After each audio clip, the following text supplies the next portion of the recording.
April 2nd, and here we are for another edition for the 330 to go sports talk show, bringing you the hottest sports talk around your local area at the collegiate level and as always at the professional level. So right now, guys, please go in. Just started. Give me a like, give me a follow. All right, I'm going to put in right now, give you guys a little bit of love this morning with the always good morning, right? Let's see if I spelled it right. So, guys, go ahead, share it out, give me a like, give me a follow, share it out with everybody. All right, let's talk some sports, and there is plenty to talk about because what has been going on in the world of sports? Pure madness. Last night was the pinnacle of women's basketball. It was really a really exceptional day if you think about it. Like I tuned in, and full disclosure, I've never ever watched an entire women's NCAA basketball game from start to finish. Never. Till last night. And why? Because I was captivated by the LSU Iowa. I was wanting to see a bench clearing brawl and just girls swinging at each other, and didn't get that, but still got a heck of a game. It really, really was a great game. I'm gonna throw up right now on the ticker down below some of the games that have been going on. So we're gonna start running through those real quick. And so here we go, guys. Let's check them out real quick. Over the weekend on Saturday, we saw UConn obviously edge out Illinois 77-52. UConn was my pick, and I still think they are going to be the winner, even though people are starting to get hot and heavy on Purdue finally because everyone tuned in to watch a 7-footer absolutely dominate that. And that's exactly what happened when we saw Purdue beat up on Tennessee 72-66. When I say beat up, I probably shouldn't use that word. Tennessee was definitely in the game, had a chance to win it. Purdue down the stretch just kept feeding Zach Edey, who had 40 points and 16 rebounds. That's right. That man had 40 points and 16 rebounds. And then also going on, Bama beat Clemson 89-82. This is a much better game than I think people really anticipated. But the shocker of the weekend, I think, was everyone just thought Duke was going to be right back in the Final Four like always, but they lose to NC State 76-64. And if anybody had an opportunity to watch that game, that was rather interesting as well. NC State just controlled, I thought, the tempo on both sides of the ball. So now that's shaping up for the Final Four for them, where everything's going to be taking place there in Glendale, Arizona, kicking off on Saturday. And we're going to have 6:09 Purdue and NC State starting things off. And then at 8:49, UConn and Bama. My prediction right now, and we'll talk maybe as we get more into the show on Thursday, I got UConn and Purdue in the finals. Even though I didn't have Purdue in my bracket, I still got UConn winning the whole thing. And if anybody's followed the March Madness brackets, I'm 27th. And I think that's pretty good for a guy who really didn't know what he was talking about. But the whole goal was to beat the team, right? To beat the team. And it was all the guys that are on 330. And I have to get the man right now. I got to bring him on because this guy's killing. He's not even giving anybody a chance because he's just outright going to win the whole thing. And here he is bringing to the stage now. Joe, good morning, my man, Mr. Number One. How are you feeling? Oh man, I'm feeling pretty good right now. It's funny because I think I told you guys before we filled out this bracket, I was like, man, it's been a tough year for me, so I haven't got to watch any basketball. So to see me number one, I mean, I think it's starting to get answer that theory I've had for the longest. It seems like the people that always win are the ones who like guess jersey colors and all these other things and have no idea what they're even doing. This Love is it. probably the best year I've had. I have the Midas touch for sure. So. Hey, it's the history of knowing the sport, right? You can go with this is no different than like, what was it, a Mecca Okafor? That's what I feel like this UConn team is. You remember that when we were younger? That was the squad back then. So you picked based on characters, costume, what colors, what really was it? How did you land on UConn, or did you just see that they were the number one slated team and just said, I'll try to pick everything else in between? Yeah, so I felt pretty good about UConn in the first place. So I really kind of, did a little like smallest amount of research possible. They have the matchups and the history and the percentages and everything. So I used those a little bit. I did try to pick a couple upsets. nothing spectacular that hit really, but UConn was definitely my favorite going into it. I'm actually going to pull your bracket up as I'm looking as you're talking. I wanted to see who did you hit the whole Final Four? No, I didn't. Who was it that went out? You had Houston, you had Yeah, UConn, you had Purdue. you did have Purdue. Wow. Man, you're way better than I am. Yeah, good for you. So, all right, going into this, what did you think of the games over the weekend? What was your take from the NCAA madness of Saturday and Sunday? Well, first and foremost, like I said, still same thing all entire year. My life has been crazy. Today actually marks a very, very special day in a way. I guess I shouldn't say special, but I won't get into detail about it. But Okay. it's about a year ago today that I actually stopped doing all of this. And now this is kind of my way of getting back into it. That's why I kind of woke up with it, and I had a good news that I didn't have to be in work until a little bit later. I was like, let me hop on and kind You're of like, just let get me it let me started get out on right and out the gate. BS with Matt. I like it, man. Well, thank you. I'm glad. Uh, I feel privileged.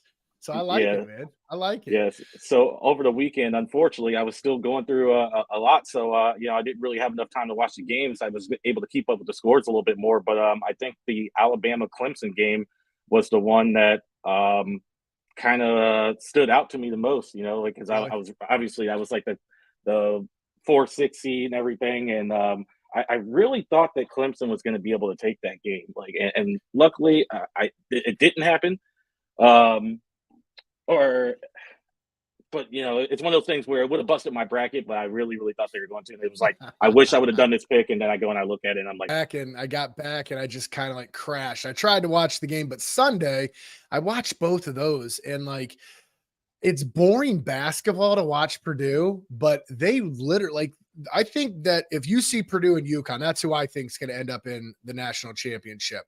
I think that's going to be a very interesting game to watch because UConn has the height to be able to match up with this kid. And the biggest interesting factor to me was, can he relate to the NBA? Can he transfer his game over to the NBA? And a lot of people are saying no. They have him going in like the second round. But like, I mean, is this big country 2.0?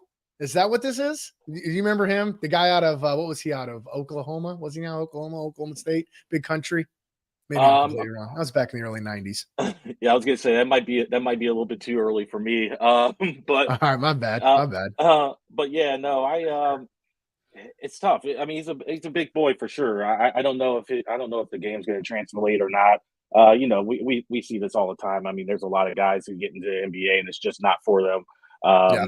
So it's a little bit too early for me, especially not being able to watch him play all year to actually give my input on that. But hey, I mean, the way he's playing right now, at least going to have an opportunity. So just got to put the hard work in. 40 points is definitely going to do it. A lot of pick and roll action.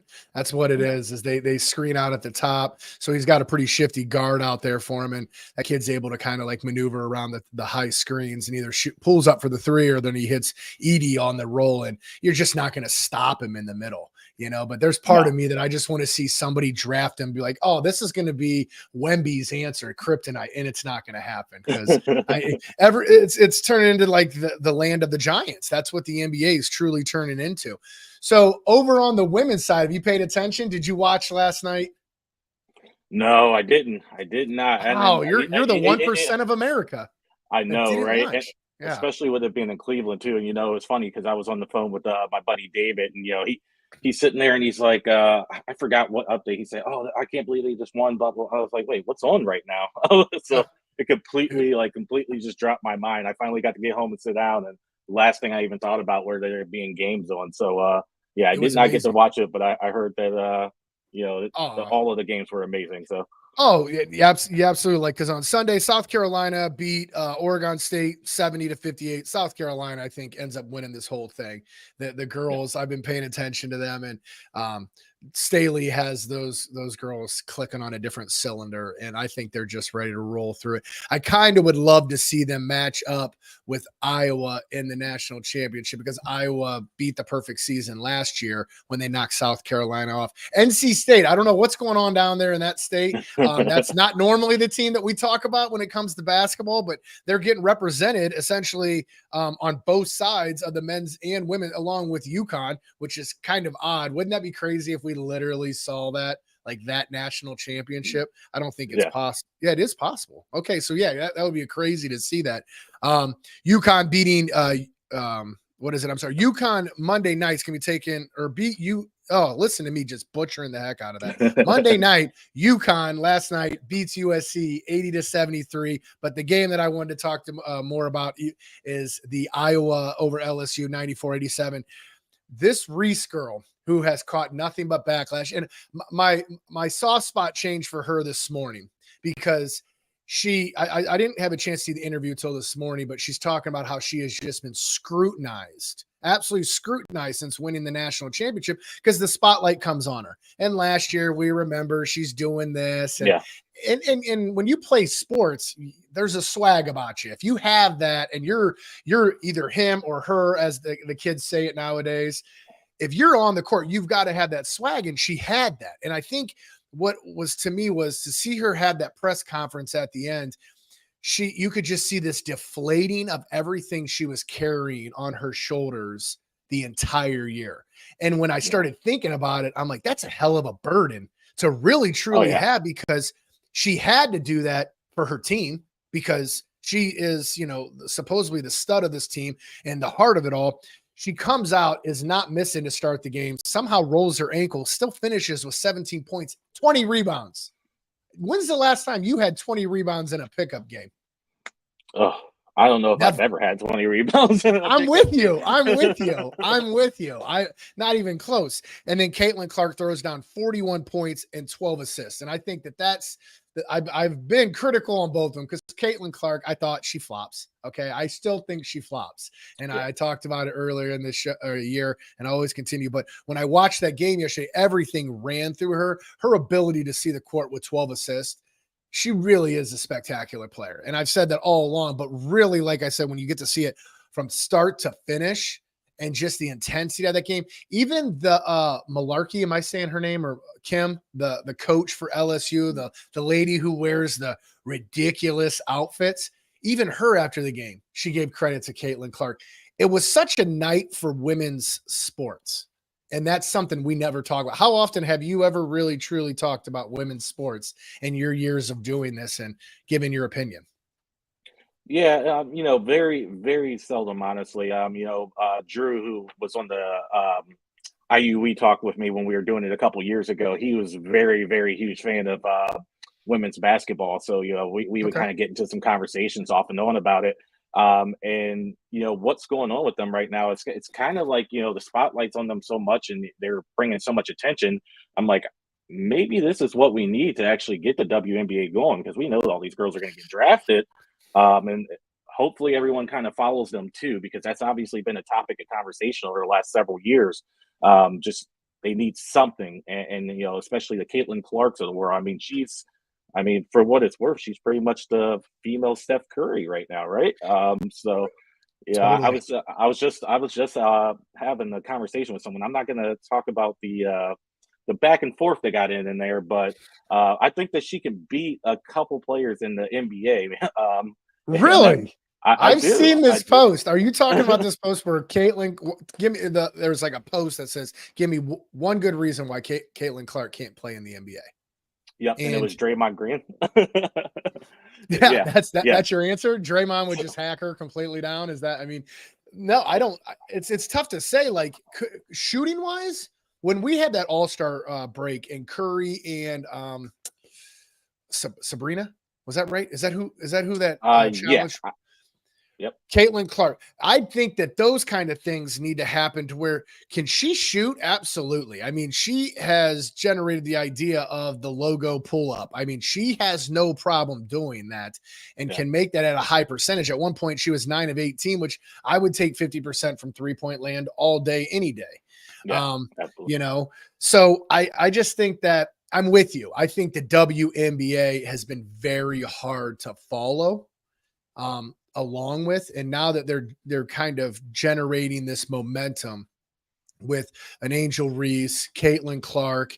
There's countless players that are really in that women's basketball that and the Juju Watkins, that lady, that young lady, she had a hell of a game last night too, you know. So you see that and it's exciting, you know. And the new term that's been coined in the last few years is, you know, girl dad. You know, I'm a girl dad, and that's true. And guys are naturally drawn to sports, so it's exciting to be able to see this starting to happen. Because even my daughter, who she does not follow basketball at all, she was glued to Yeah. watching it. She's like, "Wait, what's going on?" I'm like, "Well, this is so and so," and I'm trying to explain it to her. So that's exciting because whether or not these ladies are aspiring them to go play college basketball or just basketball period, I think they're aspiring them to be able to do other things with their life. Like there is no glass floor anymore. Like, you know, we got or glass ceiling. I said that completely wrong. You know, it gives women a ton of notoriety that they should totally have. So moving along, I was told something, and I want to know if this is true. What is LeBron shooting from 3-point range right now? Do you know? I don't know what his percentage is for the season, but I do know that game the other night, 2 nights ago, was just all out ridiculous. I believe he finished 9 of 10 from three. Apparently, him and Steph Curry had a Freaky Friday because I've never seen anything like that in my life. 40 years old, the man's just dancing around the court. I think one of them he hit this weird jab step in the corner, and I'm still wondering how he didn't step out of bounds. But I mean, he just could not miss. It was amazing. How much do you think that he has pulled his 3-point shot together in the last few years? Do you think that's father time pretty much saying, hey, we need to play in the perimeter? Or is that just where the NBA is at right now because everybody wants to shoot a three? A three is more exciting to people than a dunk, I think, in this day and age. Oh yeah, I mean it's become so much more of everyone's offenses. So I think it's a little bit of both for him. He's obviously always been the most ultimate team player. So he's looking for ways to fit the scheme for everyone else, so he's not disrupting the offense. At the same time, I also think it is a little bit of father time. Back in the day, we wanted to see him drive to the paint every single play. Well, he's still trying to last in the league until his son gets drafted. So he's Man, when think that about would his body shake as out, possible. I would love to see that. I'm gonna ramble off some scores, and I got some stuff from the NBA last night. The Pacers beat the Nets 133 to 111. Halliburton goes for 27 points. All right, there's another guy that's just been tearing it up, I think, this year, an all-star. The Celtics continued their winning ways, and I thought this was interesting. 118 over the Hornets, 104. Sam Halbert and Tatum both. Who is Sam Halbert? Do you know? Yeah. So I'm a Celtics fan. So Oh my gosh. How could I segue into that any better? So yeah, he's actually his. I don't know where he is now, but at the beginning of the year, he was. On the I think bench? he was leading the. Well, by the time he got started, by the time he actually started getting going and everything, but he was one of the highest 3-point shooting percentages in the league. So he's just a guy who's just a really great role player. Comes off the bench for us and actually scores. The Celtics right now, obviously, they locked up first in the East, so they're just throwing a bunch of different lineups out there, letting guys rest, making sure we get into the playoffs healthy. So, and that, Who are and you now worried about? Who are you worried about in the playoffs? everybody, because my luck's so bad, like it doesn't matter how good we are. It seems like this is one of those years where we are so good. I'm terrified of losing in the first round somehow. Like Oh, it's just one of those things. Like who do we match up with? Everyone's gunning for us. So I hope that this is getting some more experience for Missoula. I hope that these lineup changes are really putting him in some situations that we haven't been in, and that's the whole point of it. Because really, we could roll the rest of the season, but he has been. I think we lost 2 to the Hawks. Like and yeah. You got to this throw a this guy bone. You this got to guy throw a in bone. How does the Celtics things come about real quick? Like, how do you end up there? Are you from? I don't hear the Boston accent. My dad. So my dad was a huge Boston guy. Okay. So he was actually born in DC, but grew up in Boston. And before All he moved right. to Carolina and then moved everywhere else I'll give because you the just pass because you he pulled couldn't the stay dad put. thing. I'll give you the pass because you gave out the dad thing. Now, if not, I was just going to be like, it drives me nuts how how do you end up there? And it's most of the time it's because they're just front runners. I mean, Yeah. I have one buddy who he likes the Lakers and then he liked the Niners. And you can imagine when he liked them because they were both winning Super Bowls and NBA championships same time. So that's my dates me of our age. So enough of your Celtics. I hope they get the Cavs. I want the Cavs to knock them out because then I would definitely we would just really go at it on this show. Grizzlies last night pick up a win 110 over the Pistons, who Caitlin Clark could probably beat everybody on that team, right? Because the Pistons are just rough, but they almost pull out a win 108-110, but they lose to the Grizz. And Jaren Jackson goes for 40 points. There's a player that if I was kind of in not a rebuild, but like that point where I needed someone to get me over, that could be a solid 2 and an insane number 3 scoring option. Jaren Jackson's one of those players. I think he's finally in that point where this is like his 5th year in the league. I think we're at that finally. And I like him. He's one that I would go get. And especially with what's going on over there in Memphis, where they have so much talent. They remind me of the LA Clippers. Like when they had Darius Miles and like Richardson back, and they had like so much talent, but just can't piece it together. The Magic beat the Trailblazers 104-103. Guess who was one of the leading scorers for the Magic in that game? Can you guess? If I had to throw it out there, odd name, super odd name. I don't even know if they still have Vucevic, do they? Yeah, I don't know. I don't Franz know. Wagner. Franz Wagner. I just thought that was interesting. DeRozan, we were talking about, me and Moon Man were talking about where does DeRozan play? You know, because DeRozan's been all over the place. He's still with the Bulls, throws down 31, correct? But they lose to the Hawks, who obviously is the kryptonite for your Celtics, 113-101. So, and then last night, did you see what Booker did? Talk about a freak. Freaky Friday rolled over to ridiculous Monday or madness Monday, however you want to say it. Booker went for 52. 50. Yeah, I was going to say 54, 52. That's what it was. Yeah. You see, at one point, he didn't even touch the rim. I mean, he probably had 6 shots in a row that just were nothing but net. That man was dialed in as they rolled the Pelicans 124-111. So over onto the Cavs. The Cavs get tonight. Tell me what you think about the Cavs right now, since I know you're following them. You know, because you're a basketball guy.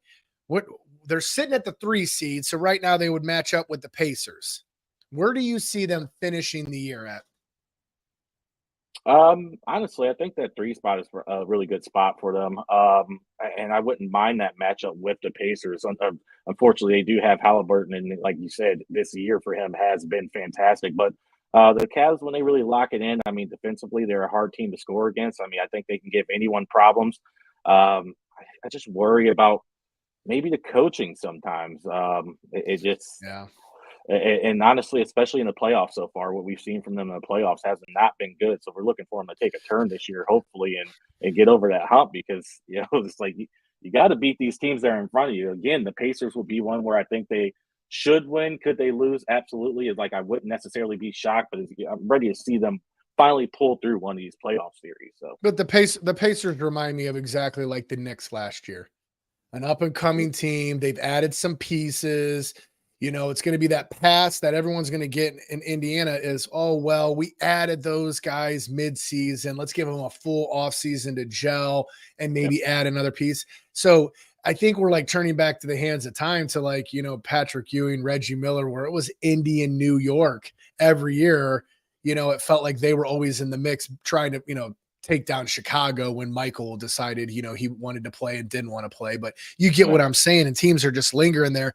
I'm with you. I think that the saga of always wondering what's going to happen with Donovan Mitchell, is he going to stay? Is he going to re-sign? You know, you're getting already these conflicting reports. And at the end of the day, I think people just throw things out there just to kind of shake things up and create chaos. And it actually, I'm going to jump over to the NFL side for a sec. Have you been following? Are you ready for the NFL draft? Have you already done like 12 mock drafts, looked them up, and just dialed in because you know who the Browns are taking in the second round? No, not at all. No. But have you followed any of the mock drafts? Again, stand with the whole Boston side of things. Obviously, I'm a Patriots guy too. So Oh my gosh, this year I've been paying a little bit more attention because we have that 3 pick. The thing is, I'm getting so much bounce around. It's almost like Bill Belichick still there because he can't get any feel for who we're actually going to take. It's the Patriot way. Yeah, there's a Patriot way. They're going to try to cut a cloth. I hope we don't Patriot way this draft because honestly, we need help. Like I'm like, go get us a quarterback that's going to work out. And who would you take? If you had anybody to take at 3, and then who do you realistically think is at 3 that you get? So I'm bouncing back and forth a little bit. So I think I want to go with I don't even want to say it. Wow, there's a lot of conviction behind this statement. I can really see it. This is well. So the thing is that for 20 years we made it with a guy who was obviously became the greatest of all time, and he went to that school up north. And as much as I hate to say it, like it might end up being another guy from up north for us right now. I mean, you think it's going to be the McCarthy kid?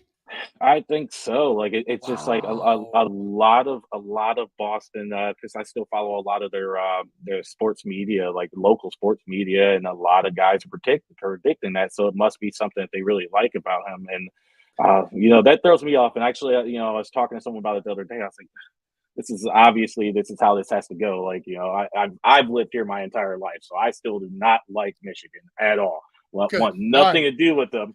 And 1 for 3 so far today. And Tom for the most part was perfect, but he had his flaws, and that was one of them. So I'm hoping I don't have to go through another lifetime, the second half of my lifetime. I just wonder if you guys are tying it because of the Michigan thing, and that's actually it's funny you brought that up because I had just mentioned about how people throw things out to throw you off the scent, and that's exactly what I think Harbaugh's doing by hyping up McCarthy. Because he's sitting back. Everyone needs to remember he's sitting with the 5th pick. Yeah.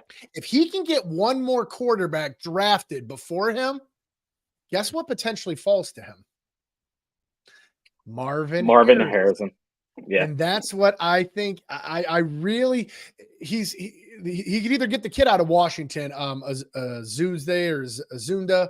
However you say, I pronounce names wrong all the time, so I don't. I don't do any better.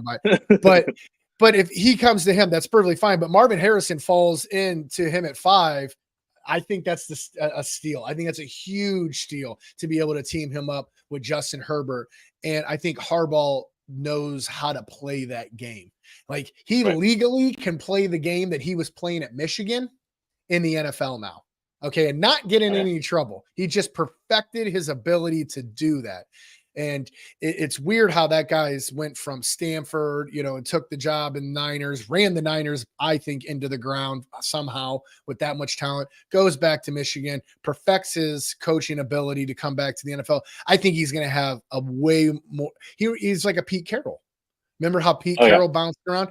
I think that's what Harbaugh could be able to do. I just wonder with his age of where he's at, how much time he really has to build that legacy there in San Diego. So that's what I'm trying to get at is if you could get a Drake May, the Daniels kid, and now you're getting this McCarthy. We all know Caleb Williams is going number 1 because Chicago has leveraged everything for him. And I really hope it pans out because I feel like it's LeVar Ball reincarnated into a collegiate player. It's just too much talk for me. Just go play the game and zip it. But if you really think McCarthy falls, you guys take it 3. Does that give Arizona the ability to trade out? And then they could trade out with a team like the Vikings who need a quarterback to maybe come up. So wow, man, you really kind of just went along with what my craziness was thinking is that Jim Harbaugh is going to end up with Marvin Harrison. And that bothers me because I think Marvin Harrison is a can't miss. I would have took him at 1 and I'd have kept Justin Fields in Chicago. And the thing is with it, even if we don't go JJ, I think we'd probably go Drake May if we get the opportunity too. So I think quarterback is definitely it. Definitely your play. I was hoping that we address that in free agency, really, Yeah. in some way, shape, or form. Even though there wasn't a lot out there really to go off of, but you're right because I think Arizona probably will end up trading out of that spot. I don't think they're really in a rush to have any of those players. I mean, what does it do for them to go get Marvin Harrison? Truly, I think Kyler Murray is probably their move for a little bit because they gave him that contract, and I don't think anybody else really wants anything to do with it. They might draft a guy to develop behind him a little bit Yeah. later in the draft, but they might as well get the capital out of trading out of that spot. And Minnesota, they're the more likely ones to do it. I think they made a trade earlier, maybe about a month or so, that got them an extra pick that would probably help them move up in the draft to that 4th spot. So Marvin Harrison, I wanted him in New England bad. I thought that would have been key to getting almost Gotta have somebody throwing the ball. Yeah, and that's the thing is like we can't draft him and then hope that whoever's left in the 2nd round when we have our next pick is going to be it. And So how are you feeling? Like, could you just roll with Jacoby? Isn't that who's back there? Yeah, he is back there. Because you had so much love for him when he was in Cleveland.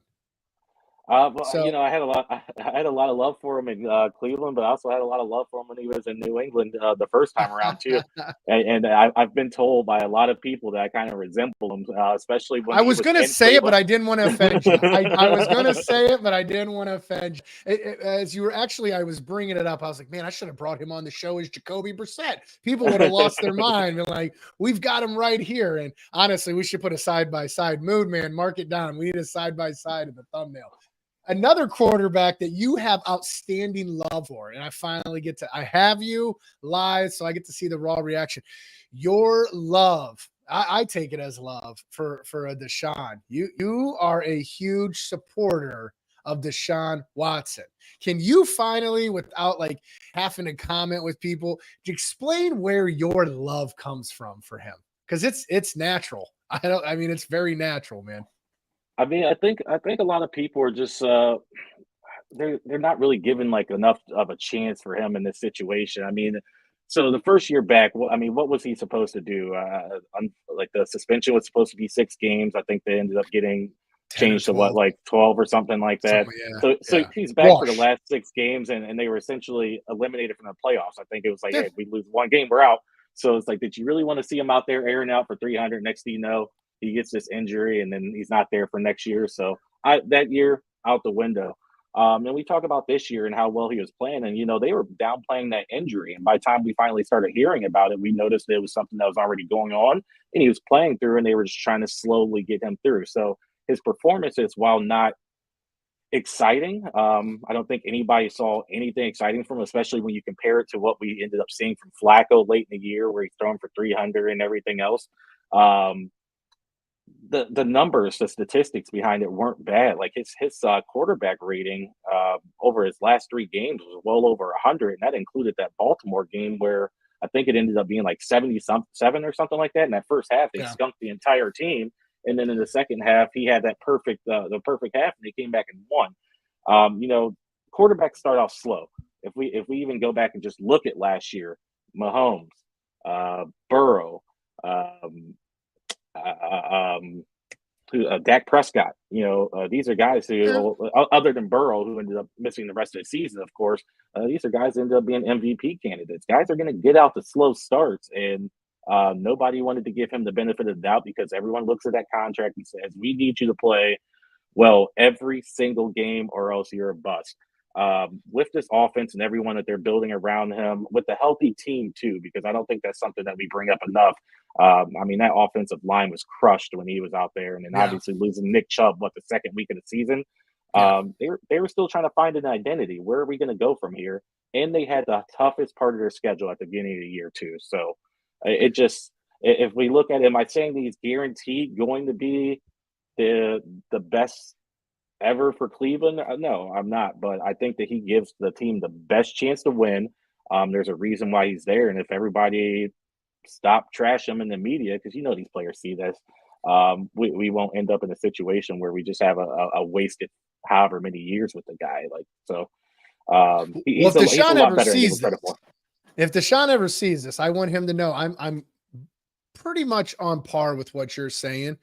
It's frustrating to watch him at times because there's so many pieces and parts that go along with Cleveland, but there's zero excuse this year. There's absolutely zero excuse No. with his play because they've really they've galvanized almost every skill position. I think the tight end, they need to address that a little bit because obviously losing Harrison Barnes and also the offensive line. I think that I could see them drafting in that second round pick an offensive lineman that could come in and end up being a because Batonio's getting older. All right. We know Wyatt is sitting there. Teller is there. I like Wyatt an awful lot, obviously personal reasons, because, you know, my friend coached him and everything in high school. So I am a huge Wyatt fan. But even we don't know what's going on with Jedrick Wills and then Dewani Jones. And then also who is the guy from the Titans that got hurt?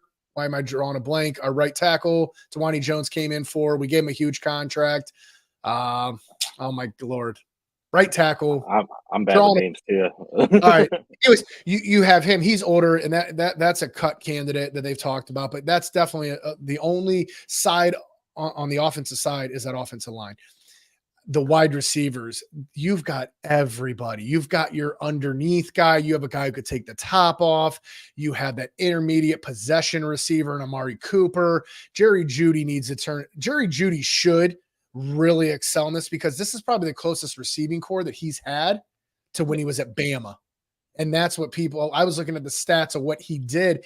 And the receivers that came out of Bama during that time were just amazing. I think there was a Saban effect where people were just like, oh, they're in the national championship. We got to take these guys in the first, second rounds. There was a lot of players. And that's always been the knock on Bama players is have they capped their potential in college, that ceiling getting any higher. So the man really, I think, in Cleveland has been Andrew Berry. Because even with that contract, and people want to argue about that contract with Deshaun Watson was ahead of the snowball effect that we're going to see, and we are seeing with players. Right. I mean, there's going to be some crazy – even Justin Fields, as a backup, they're talking could command almost 50 to 60 million. I'm like, that's ridiculous. Absolutely. But there's a player – who is a first-round pick, goes off there. If he stays under Russell Wilson, I really think Pittsburgh took a different approach. So if you had to rank real quick the AFC North as you project it out right now, how would you go ahead and do that? I think it's the best division in football. I agree. 100% is the best division of football. I think they finally took it from I used to say it was the NFC West. I think they finally took it from there. There's been some switches out there. But unfortunately, I can't put Cleveland at the top. I am going to put them second, though. Okay. Again, staying healthy, I think that's where they belong. But I have to give respect to old Cleveland. I don't like to call them Baltimore. I have to give respect to old Cleveland. Right. You know, that Derrick Henry move, even at his age, that's a big deal. You know, that's going to take a lot off of Lamar, and we see how he can play when he doesn't get hurt. Last year, it really seemed like he didn't run as much, but he was still efficient on his runs. And that's going to keep him from getting hurt because obviously the storyline behind Lamar the past couple years after his MVP year, in between MVP years, I guess I should say, we're all just injury based where, you know, they look good and next thing you know, he goes down. So we thought that he was getting at that point in his career where it's like, okay, this is going to be a constant thing. And he was able to stay upright. So if he can do that next year, I think that Baltimore probably runs the division, but Cleveland will be a close second the way they were. I think that kind of depends. They could slip and take that one. How's Nick Chubb going to look? You know, we're in that 3-month period of him running again right now. So let's see how he comes out. And I think that Pittsburgh got better, but I'm going to go ahead and catapult them down to the bottom still because we got Joe Burrow's. Joe Burrow's going to be back. You know, so you know if he starts the season out healthy, we still have to look and see what Cincinnati has over there, and they have an incredible team still. So either way, I mean that division's going to be a dogfight, and it could just be a difference of who beats who in the division based off of who really wins it. So It's gonna be tight. I mean, when you say it's the best division, I mean it's no lie about it. The Pittsburgh for them. How long are they really going to stick with Russell? I just don't think he's really going to stand in 2 cold weather years. too well. 2 Um, years. I don't know if he ends up being the guy late in the season though. Like I guess playing in Mile High is, we always hear about how tough it is, but he just didn't look good last year. I mean, he No. had a couple games. Father He time. he is going to have a lot better receiving group out there with him because Pittsburgh always seems to produce or at least draft great receivers. Um, Absolutely. the running game did get started late in the season. They finally picked up, and Najee was running well, as well as can't remember what their backup is right now for. I shouldn't know anyway. It's Pittsburgh, so Warren. uh, Warren.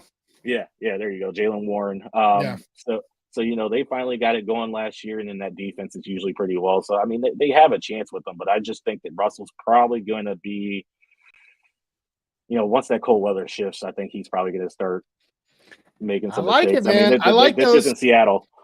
I like those. What do you got going on today, Joe? What's next on the agenda?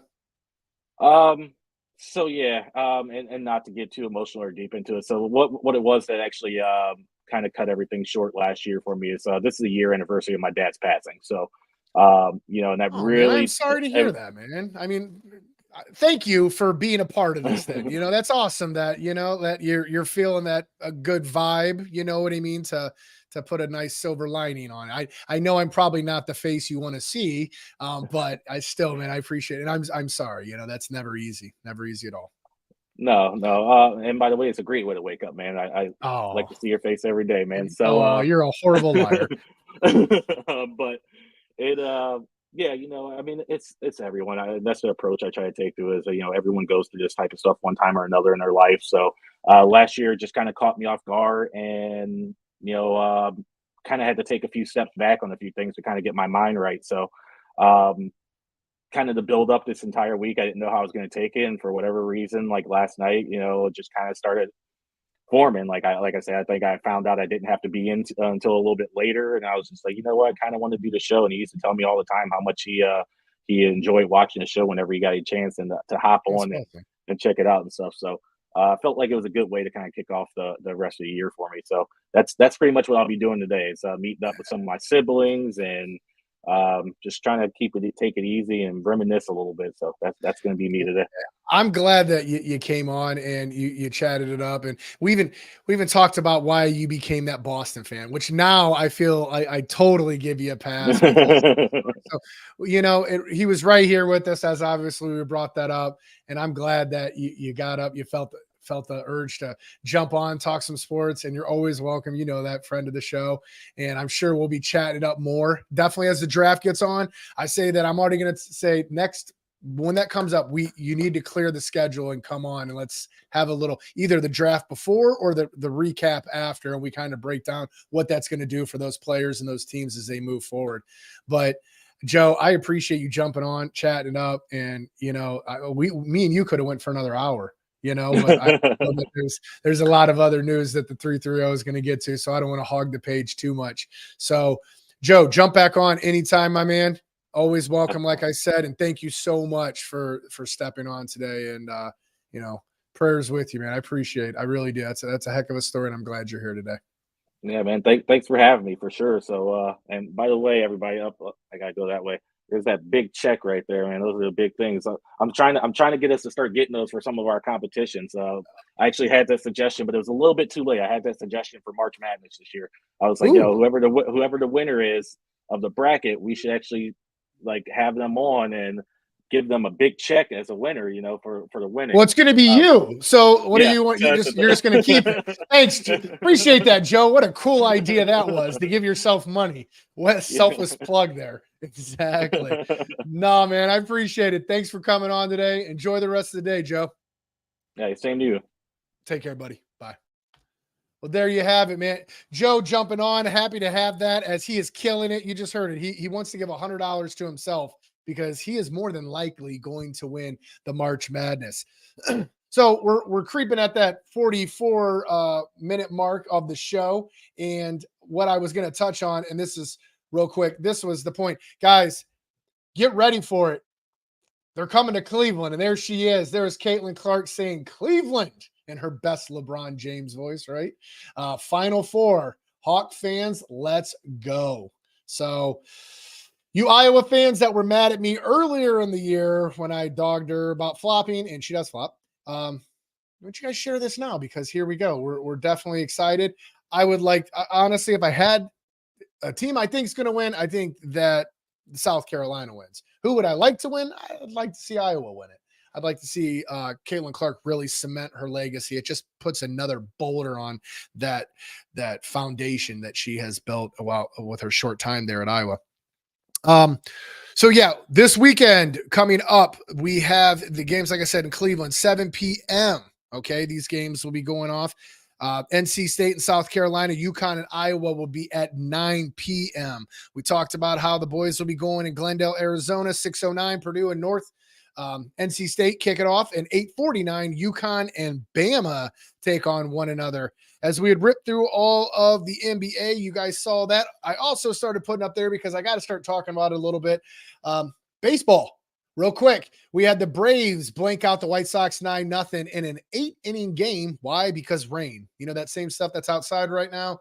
That's exactly what ended that game a little bit early. And we saw Austin Riley for the Braves knock out a 3-run home run to really catapult them past the White Sox. The Rockies get blanked by the Cubs, 5-0. Cubs win that one. Pirates beat the Nationals 8-4. This is the first 5-0 start for the Pittsburgh Pirates since 1983.